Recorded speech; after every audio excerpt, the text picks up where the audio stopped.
Welcome everybody to our Wednesday class that shall not be named. I am Robert Haas and Mikvah Israel, your host here today so far with Noel, Lou, and Michael. Some of the usuals aren't going to be able to make it today, but they'll watch it on YouTube later. Welcome to everybody watching on YouTube. Welcome to everybody watching on Zoom.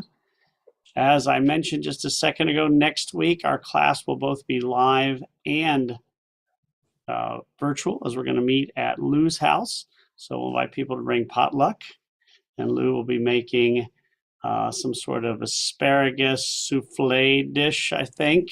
That's right. I'm just making that up as I go. No likes asparagus. So we will have a good time. For the next couple of weeks, probably just in August, we're going to study a little bit of the Kabbalah, something we've studied before, and we're going to look at various aspects of it. So we'll do a little of the intro today, and I have a PowerPoint, and then we will study it a little bit as we go on, and obviously invite people to give their opinions and thoughts. Some people may have heard of Kabbalah, some people may have studied it, some people maybe not, but it's to say the least, a very interesting topic and very powerful at times. So welcome, Arnold. So we have only a small group here so far, but from 4 states, because Arnold is in, I think, the Chicago area. So we've got Texas, Illinois, Georgia, and South Carolina with only 5 people. And that doesn't count who's on Zoom. Usually get people watching on Zoom later. So we're going to talk a little bit about the Kabbalah today. And as I mentioned earlier, it is a very, very intricate thought process that goes into it. Some people think the Kabbalah is just like the Bible. It's one book. Well, there is a book called the Zohar, which is the basis for the Kabbalah in many respects. But the Kabbalah is not just one book. It is a lot of different learnings by a little different people, some of it written down, some of it passed down. We'll talk a little bit about the origins and maybe a little bit about the Zohar today and some of the basic premises. But again, for many people, the Zohar is like magic. It is, it's mysticism. It's this hidden secret like levitation, and that's not what it is at all. It has nothing to do with incantations or levitations. If it did, I would be even more into it. Mysticism is very simply trying to connect with God in a different way. So we have ways to connect with God. We connect with God through acts of loving kindness, through volunteering, through services, through study. And Kabbalah is trying to find another way to meet with God through study, but through finding different modes of thought, different modes of connection, using a lot of the same vehicles, using the Bible, the Talmud, and other things, even science, to find extra connection with God. It's asking the questions that takes a while to figure out how to ask. That's why traditionally you don't start studying the Kabbalah till you're 40. On one hand, you're supposed to have a very rigorous basic set of knowledge. Number 2, people can get lost in thought, philosophy, and they don't want people or didn't want people going to study Kabbalah who weren't ready. They didn't want teenagers or people in their 20s, and you start studying Kabbalah and you kind of get into it, and then what happens? You don't live your life. These questions are so mind-blowing, you run around thinking too much and you live in a cave. So that's one of the reasons why traditionally you don't study till you're 40, because you got to have family and kids, got to be mature, live life, have a basic sense of study. And then if you make the age of 40, because we got to remember when Kabbalah was established and the age 40 was set, 40 was really quite old. The average life expectancy was under 40. So they did have people who got to be seniors in their 50s and 60s and 70s, but it was by far a very small percentage, especially compared to today. And not only that, there wasn't this idea of retirement until you were infirmed, and you weren't infirm very long, because when you got sick, you died. And so 40 is not does not have the same meaning today in many respects, because obviously today we don't consider working from age 15 to 35 our whole life anymore. We now realize we're going to live a lot longer. So it's not just about the age 40, it's about studying Kabbalah when you are ready. And for some people, it can be younger. Some people are able to study Kabbalah younger and still have a wife or a husband and family. I said wife earlier because originally, obviously, men were the only ones studying this. Now, thank goodness we've opened it up. But it's about like anything else. When are you ready to ride a bicycle? Some people can ride a bicycle at 3 and some can't till they're 6 or 7.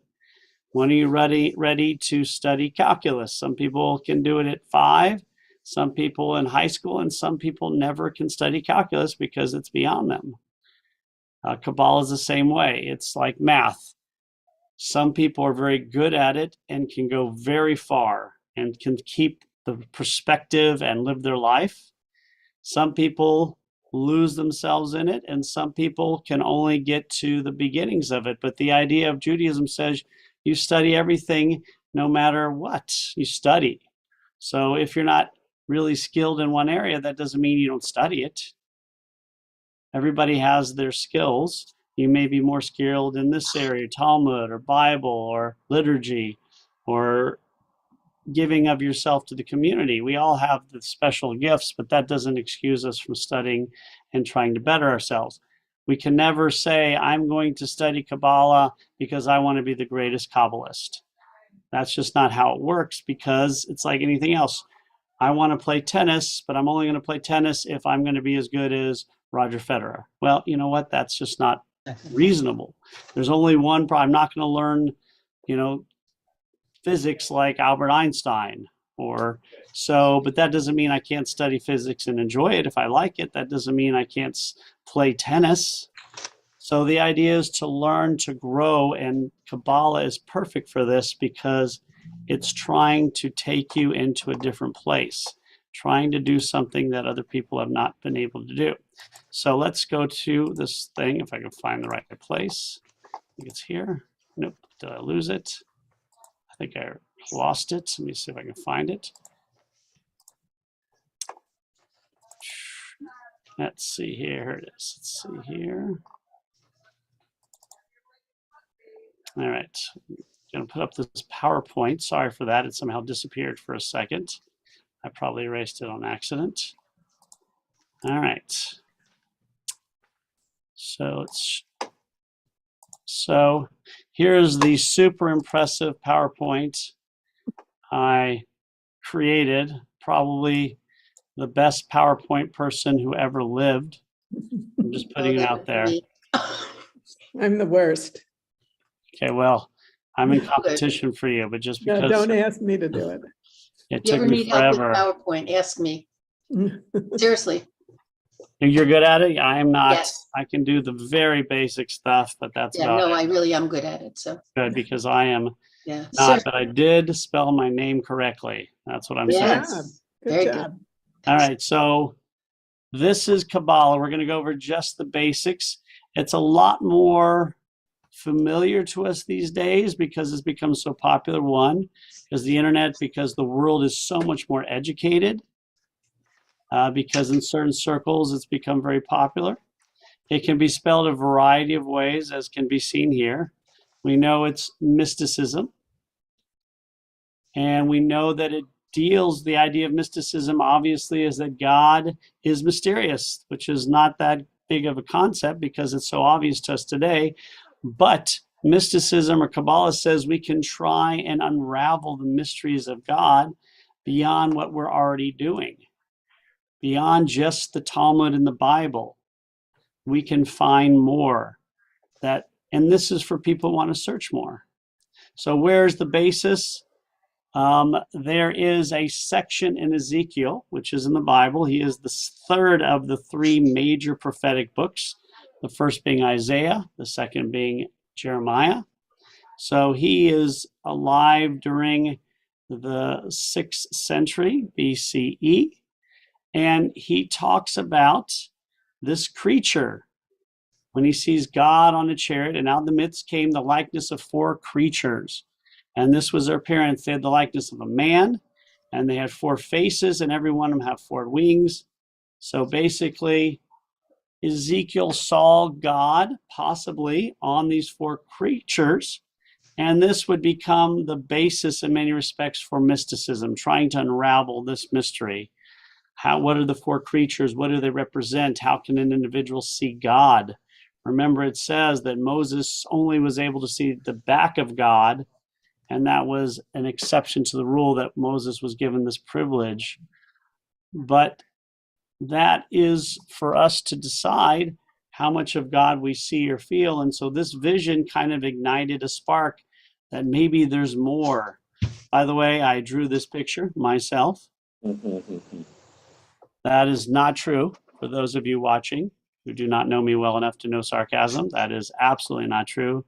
My singing voice is only outdone by my ability to draw. Now, this is the Zohar, which I mentioned. It is obviously can be in one book or it can be in a larger volume. It's a big book. And this is what we might call as the Bible of mysticism. Not all the mystic beliefs are in this by any stretch of imagination, but this is kind of a very large central body. Now, where does it come from? We do not know officially. There is a belief that it was given to this man named Rabbi Simeon ben Yochai, who kind of lived in a cave in the 2nd century when he was escaping from the Romans and hiding from the Romans. Now, you have to remember the belief system in Judaism to understand why. In Judaism, the farther back you go to Mount Sinai, the more authority something has. So Moses has more authority than anybody else. He was at Sinai. So if I say this belief comes from Moses, what does it say? It means, wow, this is an important belief. So mysticism comes from Rabbi Simeon ben Yochai, who lived in the cave and was one of the most famous mystics of all time. Then the Zohar must be essential. Now, it wasn't found, though, until the 13th century by a guy named Rabbi Moshe de Leon. But he said this came from Rabbi Yochai, or Shimon ben Yochai, so it's got to be, authentic. Most people believe it was written in the 13th century, though, and that there's a very good chance that this gentleman, Rabbi Moshe de Leon, wrote it. It was written in Aramaic, which is very interesting because by the 13th century, we weren't using Aramaic anymore. Even in the commentaries on the Talmud are now in Hebrew. Why would he write it in Aramaic? Because Aramaic was the written language used in the 2nd century in Israel. The Talmud is written in Aramaic. So that was during the time in Babylon. So he wrote in Aramaic, it's written in Aramaic, so we can say it's written from there. Now, for all we know, it was written in the 2nd century and it was hidden for 1,000 years, but we don't know. So we know when it was found for sure. Now, these are the most important basic ideas in mysticism. Has anybody ever gone to Pardes in Israel? There's an academy of learning I've studied there called Pardes in Israel, Pardes. And Pardes is basically the acronym for the study of Kabbalah. It's the 4 meanings we can find in the world or through study. 4 types of meaning. The first is Peshat, so Pardes. Pardes is actually, does everybody see this? Right here. Pardes is right here. Mm-hmm. So in English, it's 6 letters, but in Hebrew, it's only 4. So here's P right here. R, D, S. So Pei, Resh, Dalet, Samech. Does everybody see that? So that's how you remember the 4 types of meaning. These three do what color? Let's do pink. These three are what we study when we're doing our usual studies. Pshat is the literal meaning. It's what you read. You know, I'm reading that Moses was on Mount Sinai giving us the 10 Commandments or the Torah. So what do I know from this? That we got the law from God on Mount Sinai. That is Peshat. That is the simple. It's not simple in terms of the meaning may be very difficult, but it's the obvious meaning. Okay. Remez is kind of like hints or allusions that you have to kind of figure out. Like, it is raining cats and dogs. We all know what raining cats and dogs means.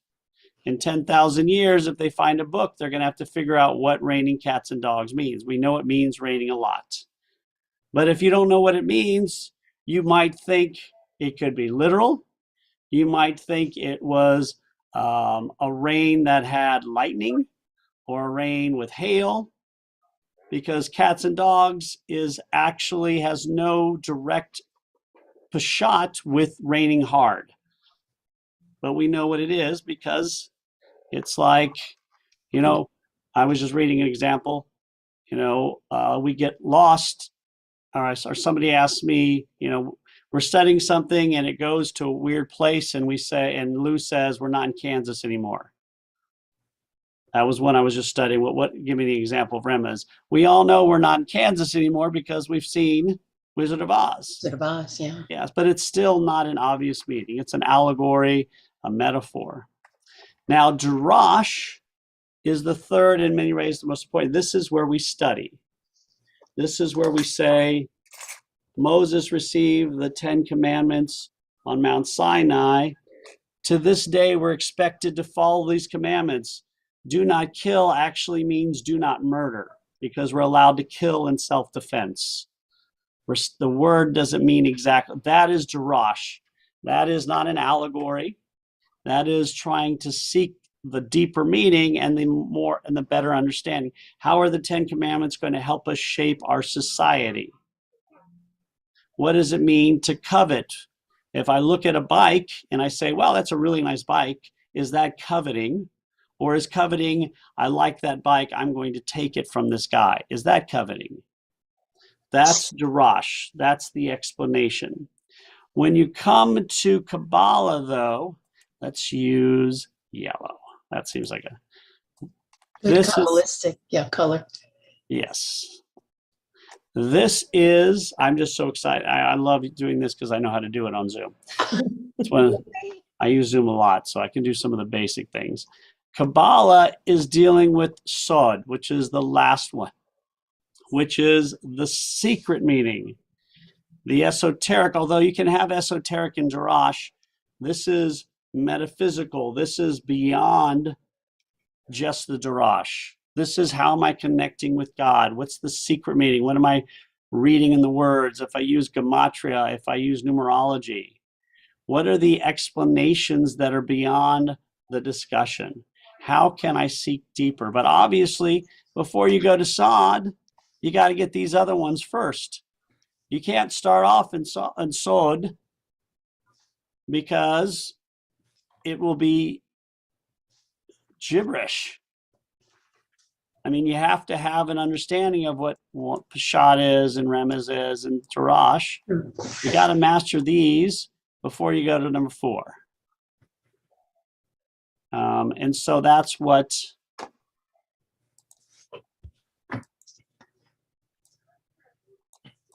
now, any questions so far?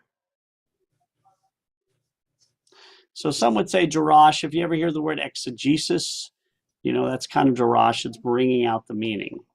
All right.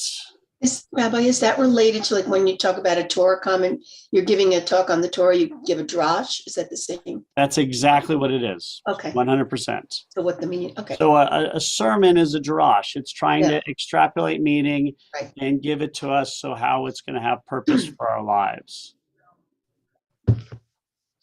All right. It's a silly thing, but I noticed when No you were silly thing. talking about the entities in Isaiah, you said there were four that were joined as one. Right. There's also, and I know everybody knows this, but the four letters in God that equal, the Yod, Hey, Vav, Hey. Right. And we were going to, just- and that is part of that is both a mystical view, but it's also a Jerash as well. It's also a belief, and we're going to talk about that. That's excellent, Genevieve. And I don't know if we'll get that today. We might, but I'll mention it, that words have power. And that is very much a belief in the Zohar, that words have power. I'll give you an example, Genevieve, and I can't see your face, so I'll use somebody else. If I say, Sorry, I'm outside. no worries. If I say Karen, what do? You look at me. That is power I have over you. I know your name. That is a power over you. So the name of, Rumpelstiltskin. right, exactly, Rumpelstiltskin. So having the name of God is a power that mere mortals should not have. Because anytime you know somebody's name, you have power over them. I can call them. I can go to their house. I can look up information online. I can do all these things. And power is something we're not supposed to have our God. So having the name of God is for some people a very mystical issue. For some, it's a Jerash, that we shouldn't be using power. For others, it's mystical. We're going to use the name of God to become closer to God. And that's exactly right. Now, my favorite mystical belief, which I share all the time because it's so cool, I think, and I invented it, just in case you're wondering. That, again, is not true, not even close, but nobody said anything, and I appreciate it. We are all a wave in the middle of the ocean. That is my favorite Kabbalistic view. Why? Because I think it speaks a lot to the connection for all of us. If we believe we're individuals without any connection, then that is basically not a Jewish view. The Jewish view is very much Jews must live in a community, right? However, the mystical belief will take it farther, that we are all connected to God in ways we can't understand. But as we know, I can't be connected and be an individual. Am I an individual or am I a whole? How am I physically or spiritually connected to everybody if I'm not, if I live alone and I have no connection to anybody, how am I connected? Well, mysticism believes that we are all waves in the ocean. And again, there's no one belief in mysticism. There's lots of beliefs. One of the beliefs is that we're all waves in the ocean. What does that mean? That means we only exist for a short amount of time. Some people are bigger wave. Some people are smaller waves. Some people are a wider wave, a longer wave. Some people's wave lasts longer. Some people's are waves that last a very short time. Some are foamier, but we're all waves in the ocean. So as a wave, we're an individual. Each wave, there's no wave that is the same as any other wave, I imagine. But what happens when we cut the wave and we take the wave out of the ocean? What does the wave become? Just water? It's just water. Without the ocean, a wave is nothing. We are nothing unless we are connected to everything. And so for the life of ourselves on this plane of existence, right now we are all waves. And if I'm in the middle of the Pacific Ocean and I'm a wave and I look around, what am I going to see?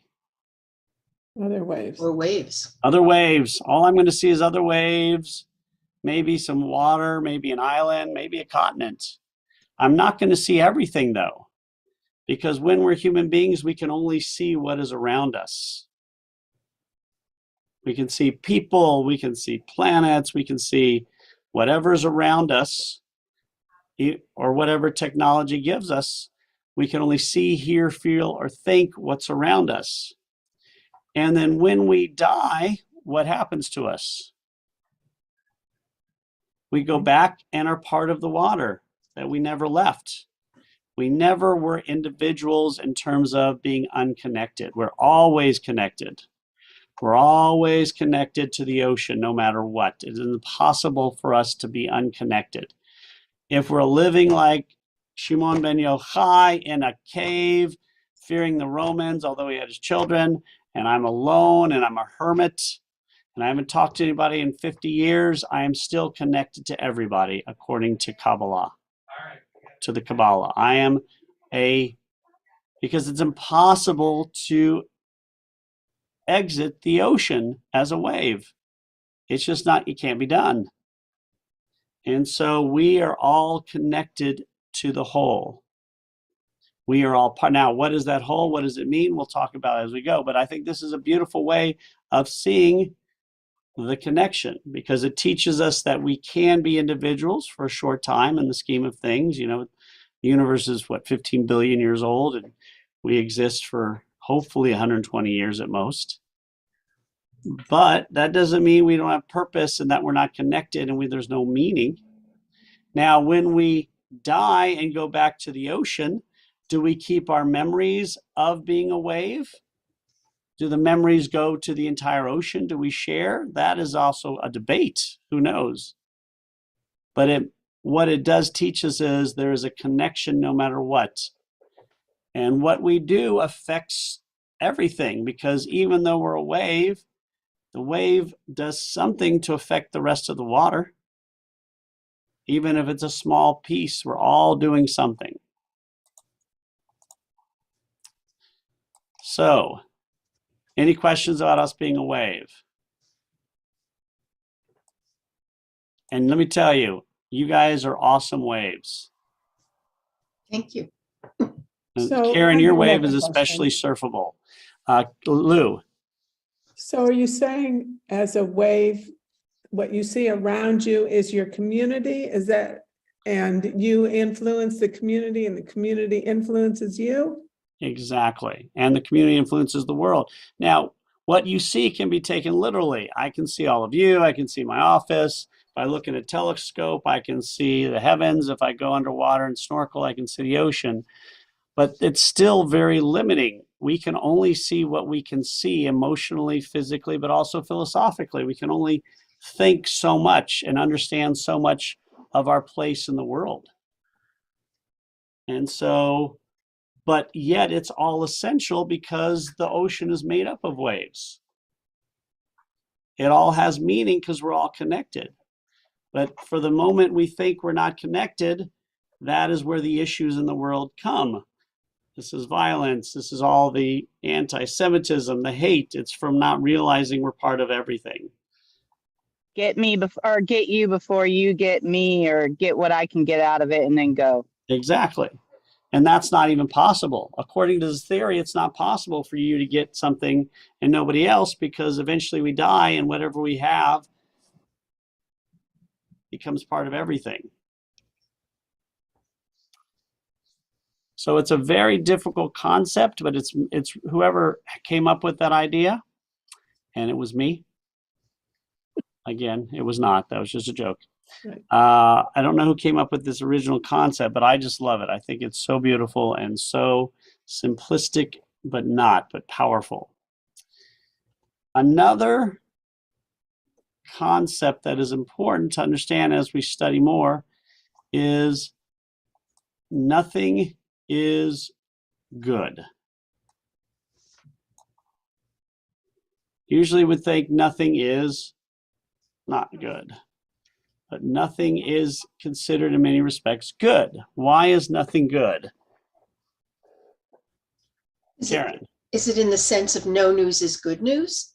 It could, that's a good idea. I It don't is know. not, but that's a great idea. Okay. Does It it is, have to do with the whole fractured thing and then we got to put it back together? it could be, it's not this specific one, but that's always part of everything. Nothing is good is meaning like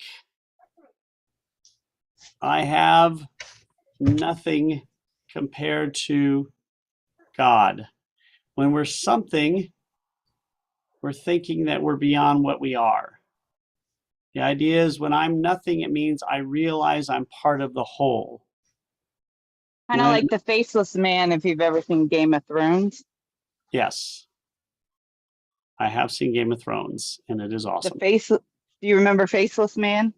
Was that the one with where she became she became the assassin? Yes. Yeah. Yeah, the faceless man, he becomes the faceless man. He becomes nothing to Yeah, become everything. And that is good because nothing means we understand that we are part of everything. If we think, and this is not what I necessarily believe, this is one of the things we'll be talking about. And you'll see that because God is referred to as nothing, or which means it can't be categorized. Like Karen, you are a woman. Lou, you live in Hilton Head. Michael is a man. Genevieve lives in Savannah. Noel lives in Houston. We all fit into categories. But God cannot be put into any category. God is nothing because we can't define God. And by defining ourselves, we make ourselves something.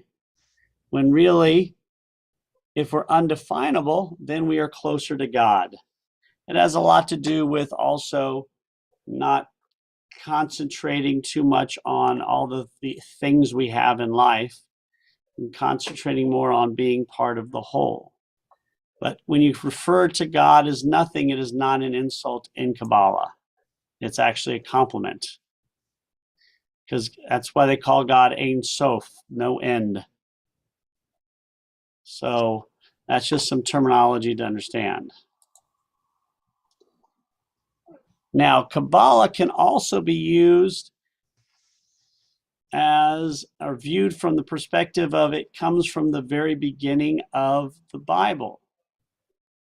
Because the Bible starts off with the creation story. Who remembers what is created on the first day? I'm not going to put everybody on the spot. On the first day, God creates light. The heaven and the earth. That on the first day, it's just light. Oh, sorry. Light and darkness. And that's important because of this. Because what's on day 4? Kabbalah? On day 4, the sun, the moon, and the stars are created. So we've already created the land. We've already created day and night, water and land. But yet, as people of science, and I am pretty much an expert in science to the degree that I understand that when I go outside now and I can see, the reason I can see things is because of the sun. Without the sun, there is no light on earth, and earth does not exist without the sun. And we know this, that the earth was not created necessarily before the sun or the rest of the cosmos, the stars. And so scientifically, the first 7 days of creation are incorrect. Because how can you have light on day 1 and the sun on day 4? It's not feasibly possible. Because there's no light without the sun. That's how I see. And at night, if I see anything, it's because of the moon. So Kabbalah and most of Judaism throughout time have said that science is going to change as we go and our understanding will grow. So for Kabbalah, the question is, the Bible's not incorrect. So what are we asking ourselves? What is that light on day 1? Is the light on day 1 the physical light like the sun? And the answer has to be obviously no, because the sun's created on day 4. So the light on day 1 must mean something beyond the light that we see on a day-to-day basis with. It means something more ethereal, the light of God, or the connection with God that is going to be given to human beings. the intelligence of God that's going to spread out. That light has to mean something else, and this is where Kabbalah comes from. A lot of it is from questions like this. And it's a beautiful question to ask because it's so obvious. As people, last couple of hundred years, we all know the sun gives, even people who thought the sun revolved around the earth hundreds of years ago, still realized the sun is what gave us light. 1,000 years ago, you thought the sun revolved around the earth, but you still thought the sun gave us light. So when the Kabbalah was written, the Zohar was written in the 13th century, they already had an understanding that the sun gives us light. So there's got to be something wrong with the first 7 days of creation, but there's not, because it's the Bible. There's nothing wrong with it. It must mean there's something wrong with the way we are viewing it. And that means light is not literal. And it's now the most famous, and in many ways, central belief of Kabbalah, and we're not going to go into this too much today, is the 10 Sfirot.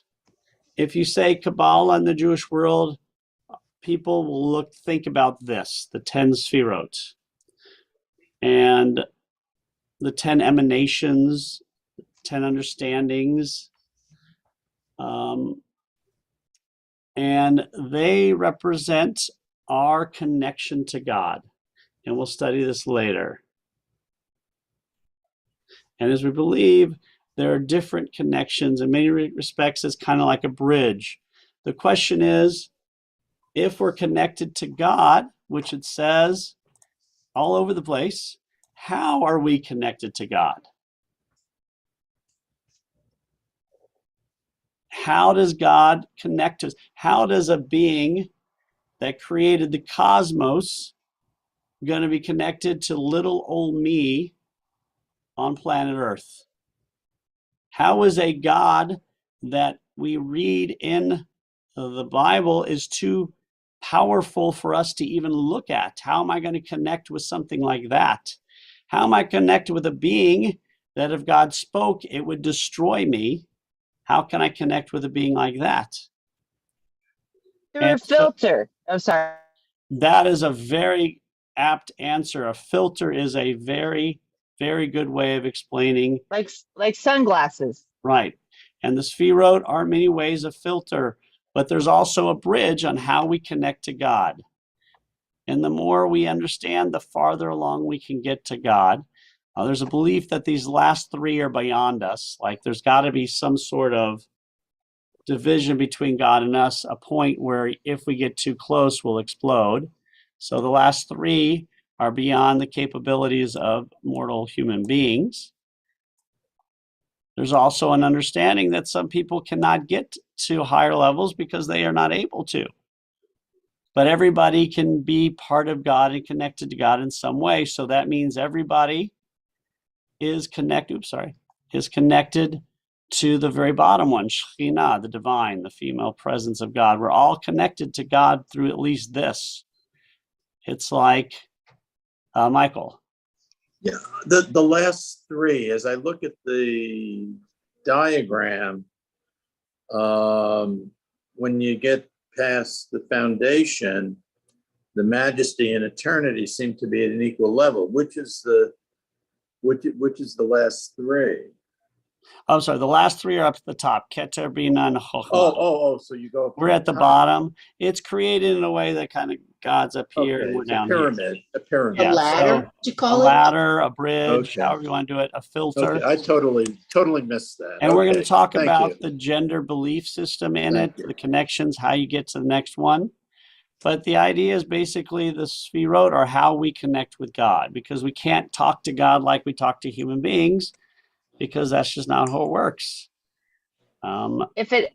If it helps in other diagrams, not for you, Rabbi, for the other It'll people. help me The everything. last one usually, as you know, usually says Malchut, which is earth or right? Yeah, it can.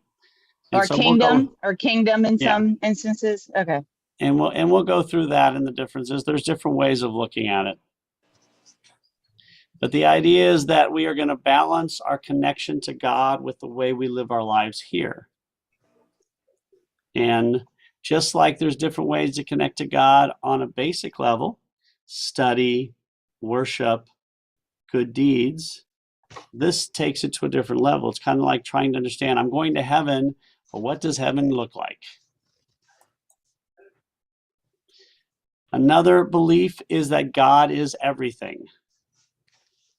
So if God is everything, what does it make us? We're godly. We're part of God because God is everything. There's some math equations there. If you have any questions as to what those equations mean, please text me later, and then I will send back the reply that I don't know either.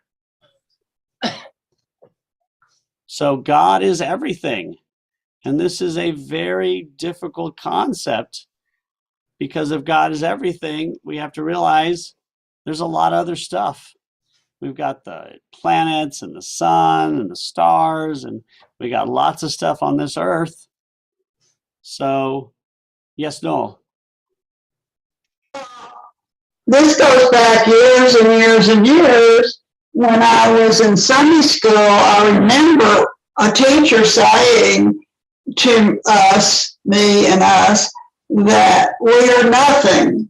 God is everything and we are nothing. And I belonged to a conservative synagogue at that time, and I didn't understand what she was saying. Was that Kabbalah, or was that just her opinion?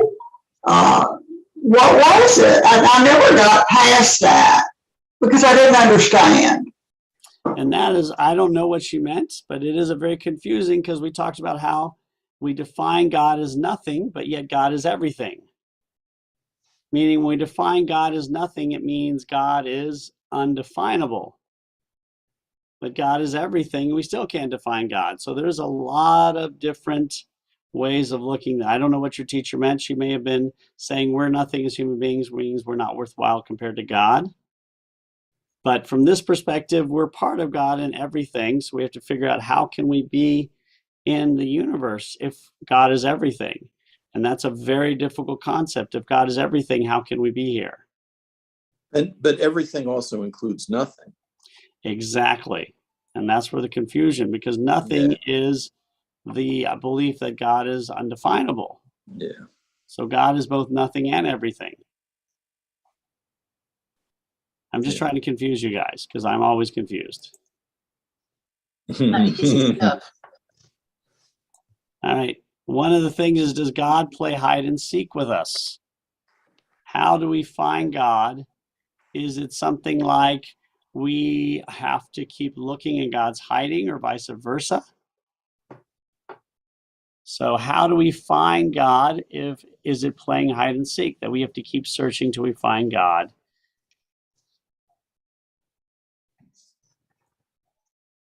And that's a good question, because it's like, is God with us at all times?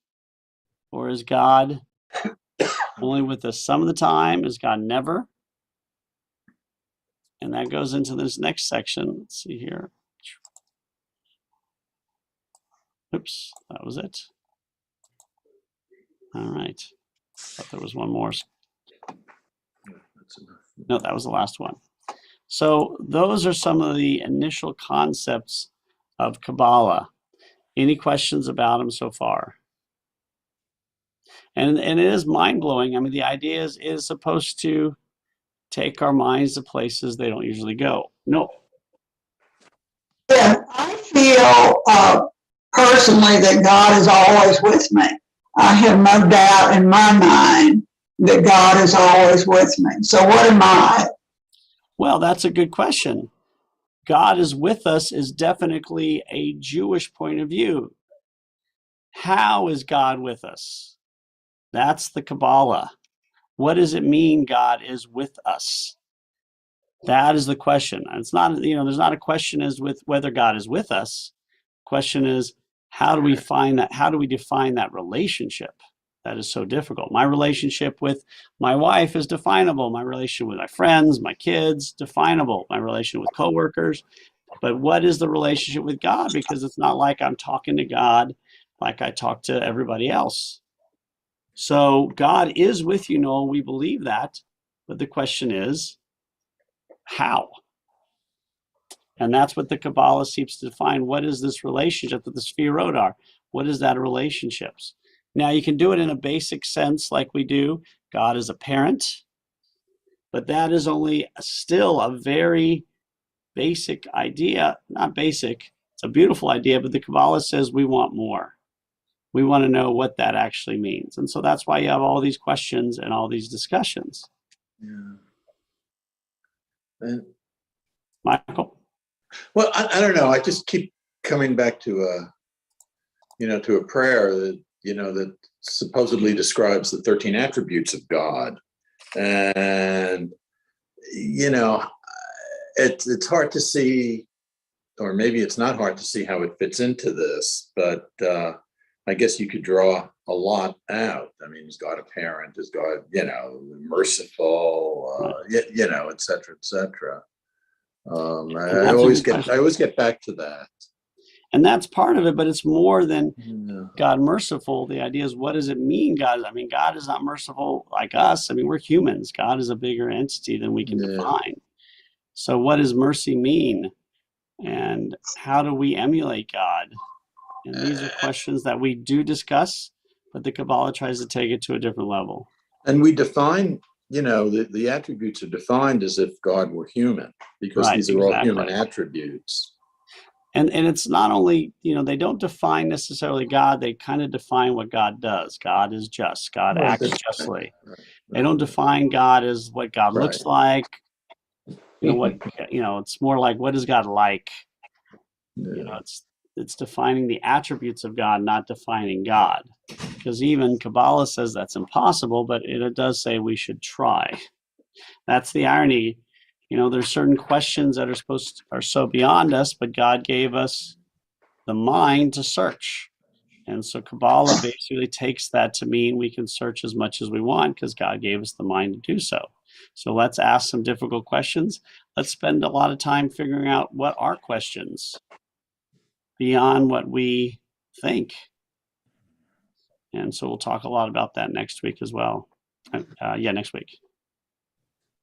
Any thoughts or questions or any areas you were especially interested in? So let's go back over a few of the things we talked about. One is that the Zohar is kind of the Bible in many ways of Kabbalah. Kabbalah is mysticism. Some believe it's based on this passage in Ezekiel about 4 creatures with 4 different faces. What are the 4 creatures? The one Are they like was things that we recognize? 4 faces. Yeah, I think there was a lion, an eagle, a man, and a bull or something like that. I think I got to remember now. Let's look that up. I just forgot. I should know this. That's okay. Go ahead. I think you were right, Rabbi. I think you're right. It was a lion, a bull, an eagle, and a man. That's Okay. all right. I think eagle. Okay, good. I trust you. All right. An ox, not a bull. I think they're the same thing, right? Close. Close enough. Yeah, Okay. I was gonna say they're both mammals. Yeah. And quite frankly, I couldn't tell the difference between one and the other. Well, So, technically, 3 of them would represent elements. right. The one that confuses me is the man, because the man couldn't be water. Right. And that's something we can talk about exactly. Right. Because what is again, some would say the human being is the intelligence. I mean, that's the mind. But Oh. when you define it as elements, some people would say there are, different things like sovereignty and diligence and agility. Right. Because even though lion is a mammal, it generally represents fire, aggression, passion, love, whatever. Right. So, and then the eagle obviously is air, and then the ox would be strength, formation, earth. But then you would want something to represent water. If you look at it from that perspective. if you look Yeah, at the yeah, yeah. elements. And that's Yeah. definitely one way that's a very known way to do it, which is excellent. But other people will look at it from different, you see the faces, what do they represent is up to us. Right. Yeah. And we learned about that. We learned about the Zohar, which was found in the 13th century. That's, some believe, was written in the 2nd century. We learned about Pardes, which are 4 ways of studying. Peshat is the simple meaning. Remez is the allegorical meaning.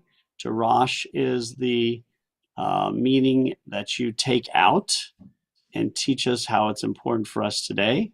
And Sod, which of course is the secret meaning, which is the basis of Kabbalah. We talked about how we're all waves in the ocean. We talked about how the sun was created on day 4. So that is a very big question as to what does the light mean on day 1.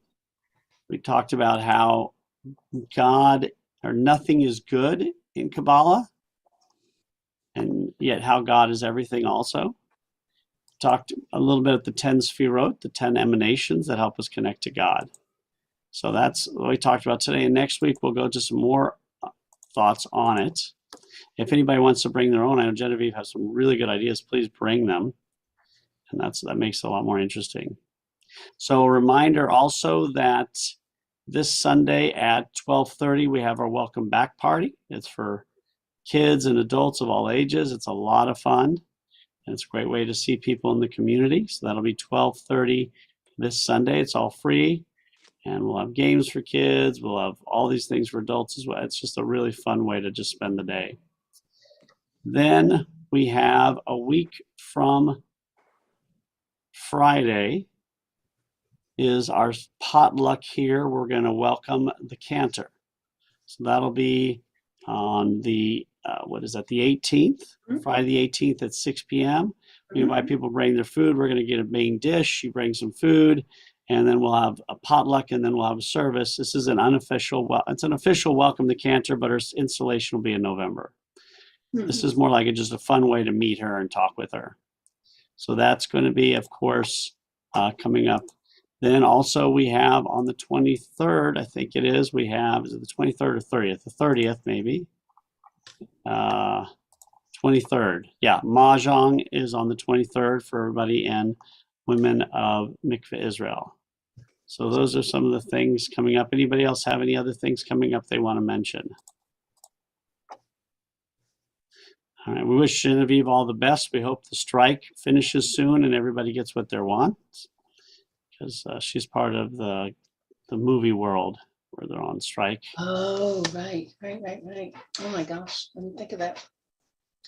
And although I think she's still doing all right. Yeah, I'm still on this Bride Hard for a couple weeks because they got some sort of waiver because they're indie. They're not attached to the studios. But yeah, they're starting to lock it down more and more. Yeah, because the studios aren't budging. So now the unions are getting a little more aggressive. So we'll see where this goes. Good luck with that. And we will be here next. I'm sorry, Okay. Genevieve? No, please. No, for a minute, I was going to gossip about something in the news that had to do with it. But then I learned my lesson from your sermon a couple weeks back, and Okay. I decided to bite my tongue. Okay. Oh, You no, just tell me privately. Curious. Yeah, no, that's no fair. Now you have to Oh, tell come us. on, Genevieve. But we're live on YouTube. I don't I guess know. she's That- not All Well, I do it live right, on wait. YouTube. When we end the YouTube, then you can tell us. Yeah, yeah, I can't be, I'll stop the talking crap recording. about producers. Yeah, can't be I'll talking stop the crap about recording. producers. I'll stop the recording in the YouTube in a second. Well, Okay. thank you for joining us. We'll be back here next Wednesday at 10:30. We'll be live from Lou's home. So bring food and conversation. If you can't make it or if you're out of town, we'll be online as well. So all our best. I'm going to get us off YouTube and get us off recording so that we can all hear Genevieve's news. Rabbi, If everybody, yes, Lou. can people let me know so I can call and Yes. account for them? I sent that out on the Oh, you thing. did. Please let me know, RSVP, so she'll Okay. know how many people are I coming. didn't- Okay, I didn't see it yet. Thank you. If I can You find didn't- a ride, I'll be there. I have to figure out who I'm going to go with. I Michael, can are go. you going to go? I'm not sure. We have some Okay. workers coming next Okay, week. I'll find a so ride. I might If need you to can't, be. let me I know don't have a because I car can on pick. Wed- I I can don't have pick. a car on Yeah. Wednesdays. I can pick you up if you need. Mona's coming, Karen. Oh, all right. Okay, good. All right, I'll call her. Oh, good. Okay. All right. Cool. So write me down.